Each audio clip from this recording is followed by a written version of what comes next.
오늘 우리 계시는 하나님의 말씀은 구약성경 이사야 62장 1절부터 5절까지 말씀입니다. 제가 가지고 있는 성경 구약성경 1043페이지 이사야서 62장 1절부터 5절까지 말씀입니다.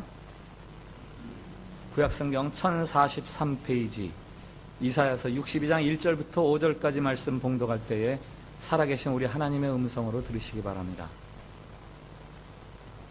나는 시온의 의가 빛같이 예루살렘의 구원이 횃불같이 나타나도록 시온을 위하여 잠잠하지 아니하며 예루살렘을 위하여 쉬지 아니할 것인즉 이방 나라들이 내 공의를 무도왕이 다 내 영광을 볼 것이요 너는 여호와의 입으로 정하실 새 이름으로 일컬음이 될 것이며 너는 또 여호와의 손에 아름다운 관 내 하나님의 손에 왕관이 될 것이라.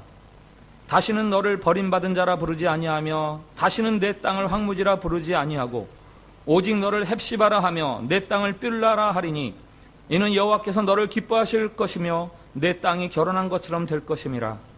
마치 청년이 처녀와 결혼한 같이 내 아들들이 너를 취하겠고 신랑이 신부를 기뻐함 같이 내 하나님이 너를 기뻐하시리로다. 아멘. 샬롬. 샬롬. 예, 우리 밝게 웃으시면서 옆에 분들 축복해 주십시오. 하나님께서 우리를 사랑하십니다.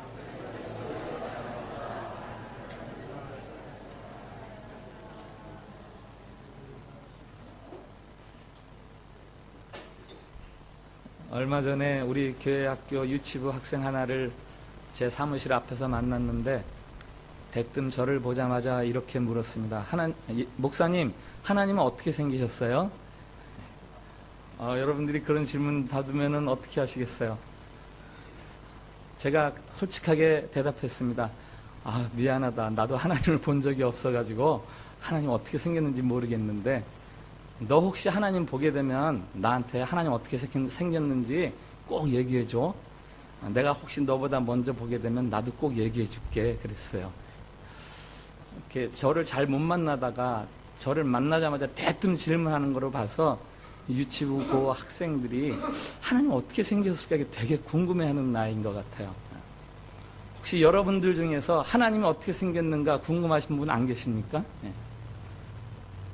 그런데 사실은 신앙인에게는 하나님이 어떻게 생기셨는가 하는 질문보다 더 중요한 질문이 하나 있습니다. 그것은 하나님은 뭐 하시는 분이신가? 하나님은 무엇을 하시는 분입니까? 만약 여러분에게 어린 유치부 아이들이 와서 선생님, 집사님, 권사님, 장로님, 하나님은 뭐 하시는 분이세요? 그러면 뭐라고 대답해 주시겠어요? 오늘 우리가 읽은 이사야서 62장에 그때에 우리가 대답해 줄 수 있는 답이 하나 나옵니다. 그것은 바로 새 이름을 주시는 하나님이십니다. 오늘 2절 말씀에 보면은 너는 여호와의 입으로 정하실 새 이름으로 일컬음이 될 것이며 라고 되어 있습니다. 이걸 하나님으로 주어를 바꾸면 하나님이 너에게 새 이름을 주실 것이다. 한번 따라해 주시기 바랍니다. 새 이름을 주시는 하나님, 새 이름을 주시는 하나님. 여기서 너는 누구입니까? 여기에 너는 이스라엘입니다. 그 어떤 이스라엘입니까? 너에게 새 이름을 주리라고 그 말을 듣고 있는 이스라엘은 지금 어떤 처지인가? 바벨론의 포로로 끌려가서 포로 생활을 하거나 혹은 70년 포로 생활을 마치고 고국으로 돌아와서 그 폐허가 된 고국 땅을 바라보면서 실망하고 있는 이스라엘이죠. 망연자실한 이스라엘. 창조주 하나님의 택하신 백성이라고 자부심을 가지고 살아왔습니다. 그 하나님이 영원히 우리들의 하나님이 될 것이라고 그렇게 장담을 했습니다. 그래서 그 하나님을 모르는 사람들은 이방인들이라고 사람 취급을 하지 않고 살았습니다. 그런데 지금은 오히려 그 이방인들에 의해서 침략을 받고 이방인들에게 포로 생활을 하고 수도 예루살렘은 다 무너지고 성전은 불타고 이스라엘에게 예루살렘이 멸망당하고 성전이 파괴됐다, 이것은 그저 단순히 전쟁에서 졌다 이런 의미가 아니라 그 이상의 의미가 있는 겁니다. 그것은 더 이상 이제 하나님이 그들과 함께 계시지 못할 것이다 라는 그런 거예요. 왜? 성전은 이스라엘과 함께 계신 하나님을 상징하고 있었거든요. 그런데 그 성전이 다 불타고 무너지고 이제는 하나님이 여기를 떠나버리셨습니다. 아니, 하나님이 안 계십니다. 이스라엘 백성들은 하나님으로부터 버림받았다고 생각하고, 그래서 이제 하나님과의 모든 언약이 다 끝났다고 이렇게 생각합니다. 하나님 뭐 하시는 겁니까? 지금 이게 우리가 당해야 될 일입니까? 하나님 도대체 왜 이러시는 겁니까? 하나님이 안 계신 것 아닙니까? 파도처럼 강한 신앙의 회의가 밀려오는 거죠. 삶에 대한 소망이 사라집니다. 바로 그때 하나님께서 이사야 선지자를 통해서 이스라엘에게 이야기해 주시는 거예요. 내가 너희들에게 새 이름을 주겠다. 이름이 바뀐다는 것은 삶이 바뀐다는 거죠. 성경에는 몇몇 위대한 신앙인들 중에서 그 이름이 바뀌면서 신앙적인 경지가 달라지는 사람들을 우리가 알고 있지 않습니까? 아브라함이 아브라함이 되고, 그 부인 사레가 사라가 되고, 또 야곱이 이스라엘이 되고, 시몬이 베드로가 되고, 이렇게 이름이 바뀌면서 새로운 삶을 살아가는 사람들이 많이 있어요. 오늘 하나님께서 내가 너희들에게 새 이름을 주겠다라는 말씀은 지금까지와는 다른 모습으로 너희들이 살아갈 수 있도록 해주겠다라는 약속이죠. 나와 너희 사이에 새로운 관계가 형성되리라. 그래서 다가오는 시대에는 너희들의 모습이 지금의 그 모습이 아닐 것이다. 너의 위상이 바뀔 것이다. 모든 나라가 너희들의 바뀐 것을 알아채고 칭송할 것이다. 이것이 이사야서 62장의 전체적인 주제입니다. 우리 1절 말씀을 한번 같이 읽어보겠습니다. 시작. 나는 시온의 의가 빛같이 예루살렘의 구원이 횃불같이 나타나도록 시온을 위하여 잠잠하지 아니하며 예루살렘을 위하여 쉬지 아니할 것인즉. 아멘. 시온 즉 이스라엘의 의와 구원이 빛같이, 새벽빛같이, 횃불같이, 캄캄한 밤의 횃불같이 그렇게 나타날 것이다. 여러분, 새벽빛을 맞이한 적이 있으십니까? 새벽빛은 어떻게 드러납니까? 아주 깜깜했던 데서 서서히 조금씩 언제 이게 밝아지는 건가 하고 알 수 없을 정도로, 그런데 어느 정도 시간이 지나고 나면은 완전히 해가 떠서 온 세상이 환하게 드러나는 게 새벽빛이에요. 저도 서울에 있을 때 동해 바다로 밤새 차를 타고 가서 해돋이를 구경한 적이 있습니다. 저희 교회 정동진 성도님이 계신 거 아시죠? 네. 서울에서 밤 12시에 차를 타고 정동진으로 갔어요. 그랬더니 그날 예보되어 있던 일출 시각보다 1시간 정도 빨리 도착했더라고요. 깜깜해요. 정말 깜깜해요. 그 시간은 정말 깜깜합니다. 그 상황을 봐서는 도대체 이 세계가 밝아지리라고 가능성이 보이질 않아요. 그런데 조금 시간이 지나니까 바다 저쪽 끝에서부터 조금 아주 흐릿하게 빛이 비치기 시작하더라고요.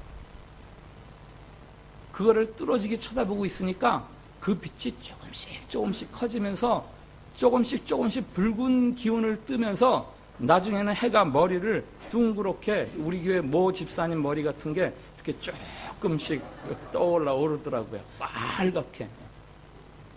그 해가 떠오르는 거를 방해하는 게 있었어요. 바닷물이었어요. 바닷물이 해가 못 떠오르게 하려고 막 꽉 누르고, 해가 어느 정도 떠오르니까 막 잡아 당기고, 예? 그러니까 그 치마폭같이 못 오르게 잡아 당기니까 그 해의 빨간 게 치마폭같이 바다에 쫙 퍼지더라고요. 상상이 되십니까 지금? 예.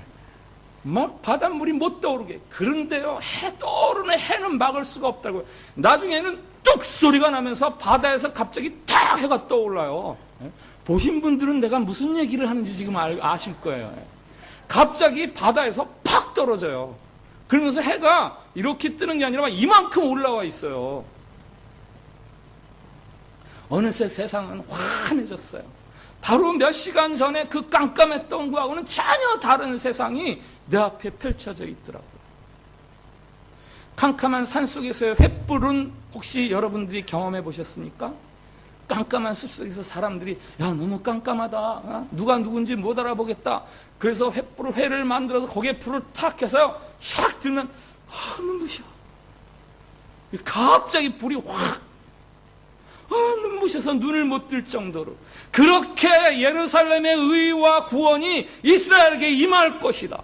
언제 임했는지 모르지만 아무튼 보면은 전혀 기대치도 않았던 그 의가 나타날 것이고, 어느 날 없는 것 같던 그 구원이 갑자기 그렇게 눈부시게 나타날 것이다. 오늘 하나님께서 이스라엘이 바뀔 것을 이야기해 주시는데, 사실은 그거보다, 이스라엘이 바뀌는 것보다 더 먼저 바뀌는 게 있어요. 그건 하나님이에요. 하나님이 바뀌십니다. 지금까지 하나님은 잠잠하게 숨어 계신 듯이 자기를 드러내지 않던 하나님이신데, 이제부터는 하나님이 적극적으로 나서서 활동하시면서 하나님의 하나님 되심을 드러내시겠다는 거예요.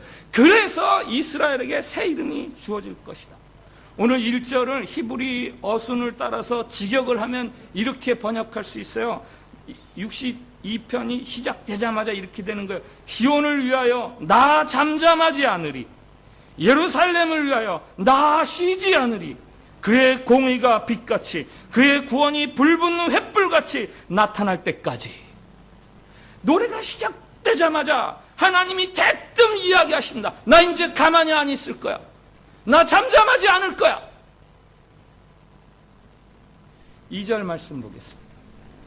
같이 읽습니다. 시작. 이방 나라들이 내 공의를, 무당이 다 내 영광을 볼 것이요 너는 여호와의 입으로 정하실 새 이름으로 일컬음이 될 것이며. 아멘. 이 이사야서 62장의 핵심 구절이에요. 너희가 새 이름으로 일컬음을 받을 것이다. 새 이름이란 이스라엘의 변화를 말한다고 이야기했습니다. 지금까지는 열방에게 비웃음당하고 열방에게 조롱당하고 멸시당하던 그런 이스라엘이라면, 이제부터는 그 이스라엘이 영광스러워지고 의로운 백성으로 나타나서 열방으로부터 인정받는 그런 백성이 될 거라는 거예요. 3절 한번 보겠어요. 3절 시작. 너는 또 여호와의 손에 아름다운 관, 내 하나님의 손에 왕관이 될 것이라. 아멘. 저기 아름다운 관, 저거는 말 그대로 크라운입니다. 크라운, 면류관, 왕의 머리에 쓰는 왕관 같은 거예요. 그 밑에 왕관이 될 것이라는, 사실 왕의 머리에 이렇게 장식하는 여러 장식물들을 이야기합니다. 하나님께서 여호와의 손에 아름다운 왕관을, 그 손에 아름다운 머리에 장식띠들을 둘러주실 것이다. 미스 코리아 대회를 본 적이 있으시죠? 예.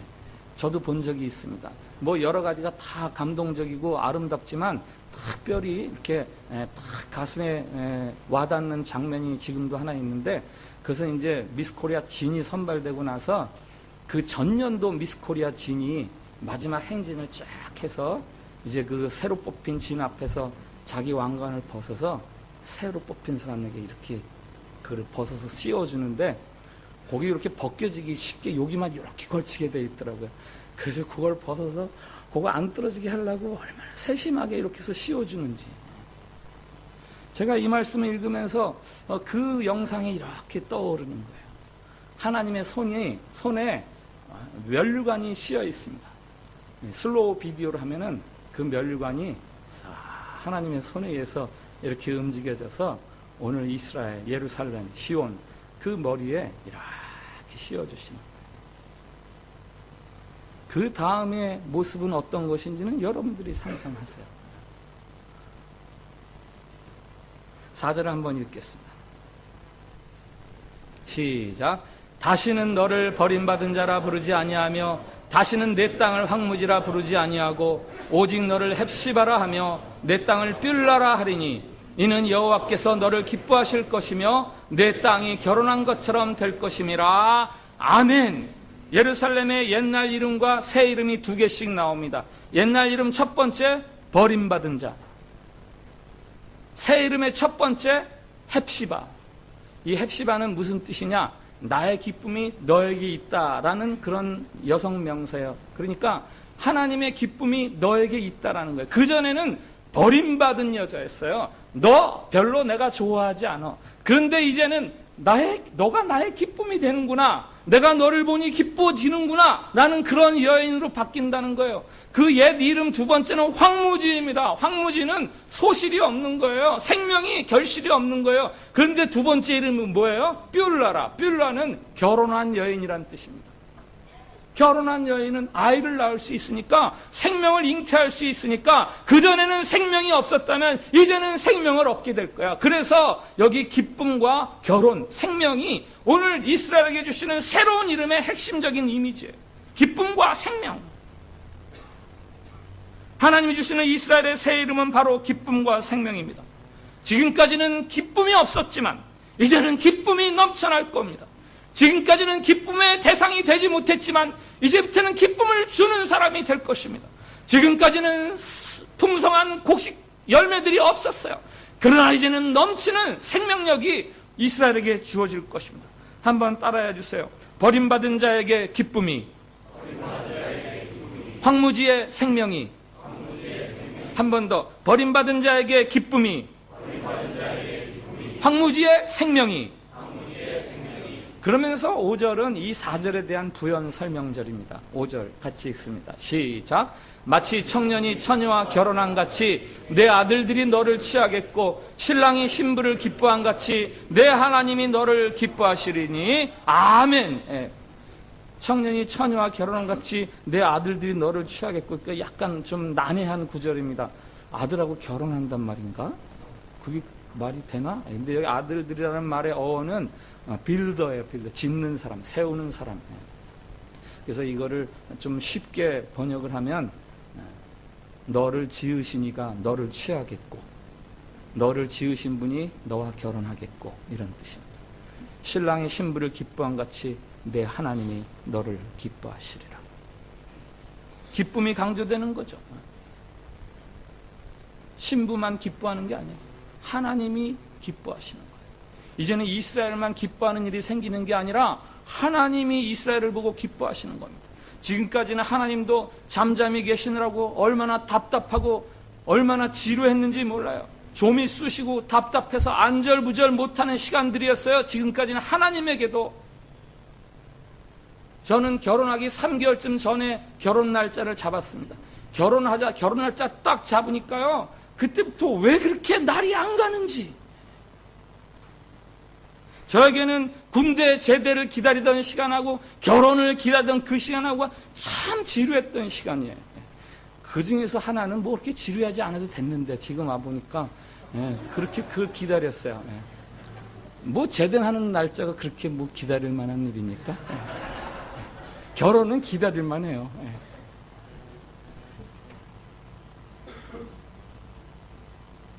하나님이 그동안 얼마나 그 기다린 그 지루한 기다림을 참으셨는지 모르고, 그러나 이제부터는 하나님도 안 참으시는 거예요. 하나님이 기뻐하실 일들이 이루어지는 거예요. 6절과 7절은 그 예루살렘이 어떻게 해야 하는지 요청이 들어있습니다. 6절, 7절 같이 읽겠습니다. 시작. 예루살렘이여, 내가 너의 성벽 위에 파수꾼을 세우고 그들로 하여금 주야로 계속 잠잠하지 않게 하였느니라. 너희 여호와로 기억하시게 하는 자들아, 너희는 쉬지 말며 또 여호와께서 예루살렘을 세워 세상에서 찬송을 받게 하시기까지 그로 쉬지 못하시게 하라. 아멘. 너희는 쉬지 말며, 그는 여호와를 이야기해요. 여호와로 쉬지 못하시게 해라. 여기 위에 내가 너의 성벽 위에 파수꾼을 세우고, 이거는 완료형입니다. 완료형. 그래서 I have posted watchmen on your walls. 이미 끝난 일이에요. 그 다음에 그들로 하여금 주야로 계속 잠잠하지 않게 했다. 이거는 미완료형. 우리나라 시제에는 없는, 우리말 시제에는 없는데 히브리 시제에는 미완료형이라는 게 있어요. 그거는 과거부터 계속 되긴 됐는데 아직 끝나지 않았어요. 앞으로도 계속 될 거예요. 그래서 영어 성경에는 이 문장을 They will never be silent. 그들이 계속 이야기할 것이다. 잠잠하지 않을 것이다. 이스라엘의 기쁨과 생명을 얻는 데 필요한 모든 준비는 다 끝났어요. 지금부터는 그 일이 이루어지고 있는 거예요. 아직 끝나지는 않았지만. 그러니 예루살렘아, 너희는 쉬지 말아라. 그리고 하나님으로부터 쉬게 하지 말아라. 무엇을 쉬지 말라는 말입니까? 포기하지 말라는 이야기죠. 하나님의 약속을 얻기 위한, 하나님의 약속을 위한 기대, 그 소망, 그 부푼 마음, 그런 것들을 놓치지 말라는 얘기예요. 신부로서 이제 결혼 날짜를 잡았으면 내가 그 결혼 날짜를 위해서 준비해야 될 그 신부로서의 준비를 하라는 거예요. 멈추지 말고. 그러면은 신랑이 지금 보이지는 않지만 그 신부의 그런다는 소식을 듣고, 야, 맞아, 나도 하면서 그 신랑이 또 신부의 날을, 결혼의 날을 그렇게 기쁨으로 준비하도록, 그렇게 쉬지도 말고 쉬게 하지도 말고. 8절부터 9절 같이 읽습니다. 8절 9절 시작. 여호와께서 그 오른손 그 능력의 팔로 맹세하시되 내가 다시는 내 곡식을 내 원수들에게 양식으로 주지 아니하겠고 내가 수고하여 얻은 포도주를 이방인이 마시지 못하게 할 것인즉 오직 추수한 자가 그것을 먹고 나 여호와를 찬송할 것이요 거둔 자가 그것을 나의 성소들에서 마시리라 하셨느니라. 아멘. 지금까지는 예루살렘이 아무리 수고를 해도 그거를 먹는 자가 누구였느냐? 원수들이었어요. 내가 애써 수고했는데 결실이 속 생기면 다 빼앗기고 누군가 다른 사람이 다 내 손에는 빈손이었어요. 그런데 이제부터는 그렇지 않다는 거예요. 땀을 흘려서 황충이 먹고 메뚜기가 먹고 이방인들이 먹었다면 이제부터는 너희들이 수고한 대로 너희들이 먹을 수 있다. 그동안 너희들의 것들을 빼앗던 장애물들, 이방인들, 원수들이 다 사라질 것이다 라는 약속이죠. 그래서 마지막이 어떻게 되느냐? 그 끝이 어떻게 되느냐? 10절부터 12절 같이 읽습니다. 시작. 성문으로 나아가라 나아가라. 백성이 올 길을 닦으라. 큰 길을 수축하고 수축하라. 도를 제하라. 만민을 위하여 기치를 들라. 여호와께서 땅끝까지 선포하시되 너희는 딸 시온에게 이르라. 보라, 내 구원이 이르렀느니라. 보라, 상급이 그에게 있고 보응이 그 앞에 있느니라 하셨느니라. 사람들이 너를 일컬어 거룩한 백성이라 여호와께서 구속하신 자라 하겠고 또 너를 일컬어 찾은 바 된 자요 버림받지 아니한 성읍이라 하리라. 아멘. 어떻게 하라는 거예요? 이제 예루살렘아, 이제는 위축되어서 굳게 닫혔던 성문 그거 활짝 열어라. 지금까지는 너희들이 성문 굳게 닫고 저 구석 그늘진 곳에 가서 움치를 들고 될 수 있으면 자기를 안 보이려고 그렇게 살았다면 이제부터는 성문을 활짝 열고 나가서 대로를 수축하고 돌들을 다 치우고 깃발을 높이 들어라. 깃발을 높이 들라는 게 뭐예요? 전쟁에서 병사들을 모으는 거 아닙니까? 내 소속을 알리는 거 아니에요? 내 소속. 수세에 몰려서 지금까지는 그저 꼴 안 먹으려고 전전긍긍 그렇게 살았다면 이제부터는 그럴 필요 없다. 공격해라. 공격. 꼴인시키고 막 환호성질을 그 준비를 해라. 12절에는 이스라엘의 새 이름이 4가지가 새로 나옵니다. 이 새 이름은 누가 부르는 거냐? 이제는 다른 사람들이 이스라엘 향해서 부르는 이름이에요. 거룩한 백성, 여호와께서 구속하신 자, 찾은 바 된 자, 버림받지 아니하는 성읍. 잊혀진 줄 알았는데, 버림받은 줄 알았는데 그게 아니었구나. 이스라엘은. 여러분, 이 말씀을 듣고 있는 이 예루살렘, 너 시온아, 너 예루살렘아. 예루살렘이, 이 예루살렘 말 뜻이 평화의 도시라는 뜻이거든요. 근데 이 말을 듣고 있는 예루살렘은 지금 어떤 형편입니까? 이미 말씀드린 대로 평화를 잃어버린 땅이에요. 이름값 제대로 못했어요. 말만 예루살렘이지 다 폐허가 되고 다 빼앗기고. 그러나 이제는 하나님이 새 이름을 주십니다. 180도 완전히 다른 하나님의 침묵의 시간은 끝났습니다. 하나님이 새 창조의 일을 시작하심으로 말미암아 예루살렘이 새 영광을 누리게 되고 새 이름을 얻게 되고 더 이상 버림받은 자, 잊혀진 자가 아니라 구원받은 자, 의로운 자, 하나님이 기뻐하시는 여인, 생명을 낳을 수 있는 여인. 이게 이사야서 62장의 메시지예요. 근자의 미래학 혹은 미래학자 뭐 이런 단어들이 등장했습니다. 지금 벌어지고 있는 어떤 일들, 사회적인, 경제적인, 정치적인 어떤 것들을 쫙 종합하고 분석해서 앞으로 어떤 일이 벌어질 것이라고 예측하는 사람들, 그 사람들 미래학 혹은 미래학자라고 이야기하죠. 만일 이 당시에 이 이사야서 62장을 듣고 있는 이 이스라엘을 보면서 이들의 미래를 판단하시오, 이들의 미래에 대해서 평가해 주세요, 예상해 주세요, 그러면은 아마 열이면 열 다 그랬을 거예요. 70년 동안 노예 생활하고 리더도 없고 아무것도 없는 이들, 이제 50년, 아니 길게 100년 되면 역사에서 사라질 겁니다.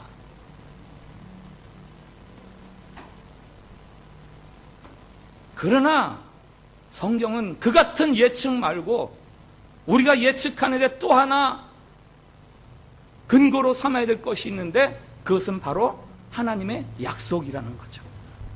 우리 곧 교회와 성도의 앞날에 대한 기대나 전망은 그저 우리 눈에 지금 보이는 어떤 것들, 그것들 가지고 전망하고 그것들 가지고 기대하는 것이 아니라 교회, 저와 여러분을 향해서 주시는 하나님의 약속, 그 약속을 근거로 해서 우리가 우리의 앞날에 대해서 전망할 수 있고 예측할 수 있다는 거예요. 눈에 보이는 물리적인 근거와는 전적으로 다른 일들이 저와 여러분에게 일어날 수 있습니다. 그것이 바로 하나님께서 저와 여러분을 향해서 작정하신 일이에요. 성도의 영광에 대해서 오늘 세 번째 드리는 설교 시간입니다. 한 해가 다 지나갈 즈음에 지난 한 해 동안 어려움을 겪는 성도들이 많이 있었습니다. 외국에서 나와서 이렇게 자리를 잡고 좀 평안을 누리기가 결코 그렇게 쉽지가 않습니다. 그래서 그 성도님들을 보기에 참 안타깝고 그 어려운 상황이 참 안타깝고, 그런데 그거보다 더 저를 안타깝게 하는 것이 있습니다. 하나님이 보실 때 그거보다 더 안타까운 것이 있습니다. 그것은 그러한 환경, 그러한 눈에 보이는 것들에 억눌려서 소망도 잃고 구원의 간격도 잃고 시름시름 앓는 환자처럼 살아가는 성도들의 모습, 그거 보면 더 안타까워요. 하나님의 약속은 다 잊어버리고 오직 눈에 보이는 것들에 완전히 짓눌려서 매몰되어서 숨도 제대로 못 쉬듯 그렇게 저 구석진데나 찾아가려고 하는, 하나님은 우리에게 세상을 맡겨주셨는데, 이 시대와 이 교мен사회와 인도네시아를 맡겨주셨는데 우리는 그저 나 하나 몸 숨길 데가 어디 있나, 구석에 가서 쭈그리고 앉아서 흐느끼고 있는 그런 모습이야말로 참으로 안타깝고 답답할 노릇이죠. 오늘 이사야를 통해서 들려주시는 약속의 말씀이 있습니다. 너희가 새 이름으로 일컬음을 받으리라. 지금까지와는 다른 삶이 너에게 펼쳐질 것이다. 하나님의 약속은 이미 선포되었고 새 시대의 도래는 이미 확정되었습니다. 다만 지금 이 순간에 우리가 해야 할 일이 있다면 쉬지 않는 것이죠. 그 약속을 붙들고 약속을 바라며 약속이 성취되기를 갈급해하고 간구하며 나아가는 것, 그래서 하나님도 쉬지 못하게 하는 것. 로마서 4장에 아브라함에 대한 하나님의 평가가 나와 있습니다. 믿음이 없어 하나님의 약속을 의심하지 않고 믿음으로 견고해져서 하나님께 영광을 돌리며 약속하신 그것을 또한 능히 이루실 줄을 확신하였으니 그러므로 그것이 그에게로 의로 여겨졌느니라. 아멘.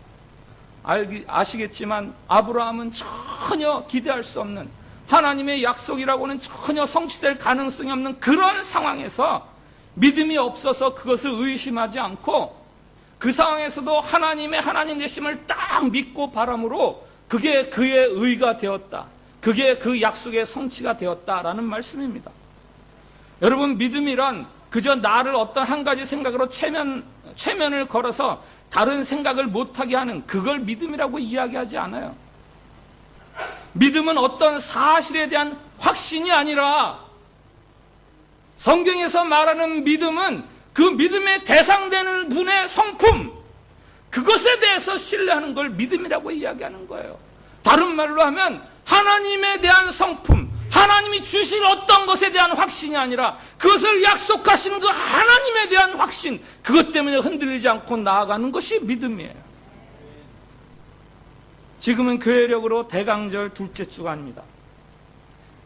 주님께서 내려오신 성탄절을 준비하는 4주를 대강절이라고 불러요. 그래서 초를 4개를 놓고 첫째 주에 불 하나 켜고 둘째 주에 2번째 켜고, 그러니까 오늘은 교회력으로 이야기하면 초 4개 중에서 2개의 불을 붙이는 날입니다. 이 교회력은 이 대강절부터 시작해요. 그러니까 대강절이 우리 요즘 캘린더로 하면 1월 1일이에요. 대강절이. 성도의 생활은 소망하면서 주님의 오심을, 주님의 약속을 소망하면서 시작하는 게 성도의 삶이다라는 그런 교훈이 이 교회력 속에 들어있는 거죠. 오늘은 2번째 촛불에 불을 붙이는 날. 이 기다림이 끝나고 주님이 오실 날이 우리에게 오고 있습니다. 하나님의 위대하고 끈질긴 약속이 도래하고 있습니다. 생명과 기쁨의 새 이름을 약속하신 분이 지금 저와 여러분을 향해서 오고 계십니다. 이사야서 62장은 이렇게 예루살렘을 향해서, 시온을 향해서, 교회를 향해서, 여러분을 향해서 주시는 하나님의 일방적인 약속의 말씀으로 이루어져 있지만 이것에 대한 이스라엘의 반응은 나와 있지 않아요. 이스라엘은 어떻게 반응해야 합니까? 제가 어거스틴이 남긴 오시옵소서라는 기도문이 있어서 그것을 이 약속 앞에서 드려야 될 우리들의 반응이 아닌가 해서 소개를 드립니다. 같이 한번 읽어보겠어요. 시작. 주님이여 오시옵소서. 저희를 흔드시옵소서. 저희를 부르시옵소서. 저에게 불을 붙이시고 저희를 사로잡으소서. 저희의 불이 되어주시고 저희의 행복이 되어주소서. 저희로 사랑하게 하옵소서. 뛰게 하옵소서. 아멘. 제가 한 번 더 읽어드리겠습니다. 오늘 이 약속을 들려주시는 하나님 앞에서 우리가 드려야 할 기도. 주님이여 오시옵소서. 저희를 흔드시옵소서. 저희를 부르시옵소서. 저에게 불을 붙이시고 저희를 사로잡으시옵소서. 저희의 불이 되어주시고 저희의 행복이 되어주시옵소서. 저희로 사랑하게 하옵소서. 뛰어가게 해 주시옵소서. 아멘.